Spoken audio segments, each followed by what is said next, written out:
ಪೊಲೀಸರ ಕಾರ್ಯವನ್ನು ಮೀರಿ ಮಧ್ಯದಲ್ಲಿ ಬಂದು ರಾಜಿ ಮಾಡಿಸ್ತೀವಿ, ಪಂಚಾಯಿತಿ ಮಾಡಿಸ್ತೀವಿ, ಮತ್ತೆ ಐಬಿಲ್ ಕೂತ್ಕೊಂಡು ನ್ಯಾಯ ಮಾಡ್ತೀವಿ ನಾವು. ಅವರು ಇವರು ರಾಜಿ ಮಾಡಿಸೋದು, ವಸೂಲಿ ಮಾಡೋದು, ಇಂಥ ದಂಧೆಗಳನ್ನ ಮಾಡ್ಕೊಂಡು ನಿಂತಿದ್ರು.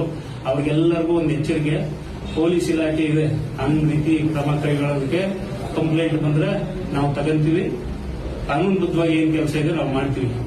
ಈ ಐಬಿ ಗಿರಾಕಿಗಳೇನಿದ್ದಾರಲ್ಲ, ಐಬಿ ಗಿರಾಕಿಗಳೆಲ್ಲ ಐಬಿ ಬಿಟ್ರೆ ಒಳ್ಳೇದು. ಇಲ್ಲ ಅಂದ್ರೆ ಈ ರೌಡಿ ಜೊತೆ ಸೇರ್ಕೊಂಡು ಐಬಿಲ್ ಕೂತ್ಕೊಂಡು ಏನೇನು ಅವ್ಯವಹಾರಗಳಿಗೆಲ್ಲ ಕೈ ಹಾಕ ಹೊರಟಿದ್ದಾರೆ ಅವೆಲ್ಲವೂ ಕತ್ರಿ ಬೀಳ್ತದೆ.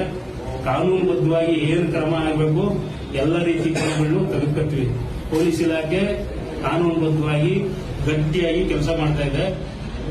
ಯಾವುದೇ ರೀತಿಯ ರೌಡಿ ಚಟುವಟಿಕೆಗಳಿಗೆ ಟಿ ನರಸೀಪುರ ಪೊಲೀಸ್ ಠಾಣಾ ವ್ಯಾಪ್ತಿಯಲ್ಲಿ ಅವಕಾಶಗಳಿಲ್ಲ.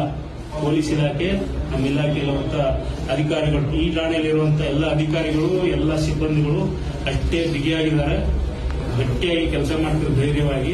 ಈ ರೌಡಿ, ಪುಡಿ ರೌಡಿಗಳು, ಮರಿ ರೌಡಿಗಳು, ಈ ಚಿಲ್ಲರೆಗಳಿಗೆಲ್ಲ ಎದ್ಕೊಂಡು ಕೆಲಸ ಮಾಡೋಂಥವ್ರು ಯಾರು ಇಲ್ಲ. ಇಲ್ಲಿ ಗಟ್ಟಿಯಾಗಿ ನಿಂತಿದ್ದೀವಿ, ಕೆಲಸ ಮಾಡ್ತೀವಿ.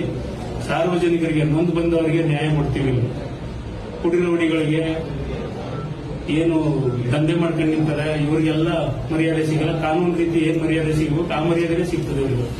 ಇಂಥ ರೌಡಿ ಚಟುವಟಿಕೆಯಲ್ಲಿ ಯಾರು ಮುಂದುವರಿಯಕ್ಕೆ ಪ್ರಯತ್ನ